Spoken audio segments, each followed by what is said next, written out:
है, खोखा है, आराम हो जाएगा। कल एक बच्चे को माई लाई के डॉक्टर बोलता है कि इसको हार्ट का प्रॉब्लम है और 3 ऑपरेशन करना पड़ेगा, 3 लाख लगेगा। मैं बच्चे को देखा, मैं क्या, नहीं नहीं नहीं, बच्चे को दर्द होता है, कफ ज्यादा था। मैं क्या, इसको कफ की तकलीफ है, काहे को इसको हार्ट का पेशेंट बनाते। मैं भाई को बोला, इलाज बता दिया और वो भाई उसी समय खुश हो गई।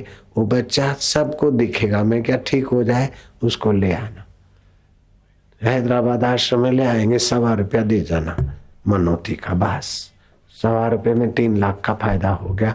उसको प्रसाद हमने दे दिया। तो उसको क्या इलाज बताया, देखो बच्चे को क्या इलाज बताया मैंने।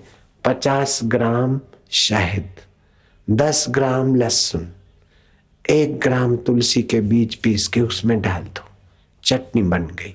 थोड़ा थोड़ा बच्चे को चटाओ, हार्ट भी मजबूत हो जाएगा, कफ भी नाश हो जाएगा। डॉक्टर ने जैसा भी बोला है उसके पास रहे, बच्चा ठीक होना चाहिए बस।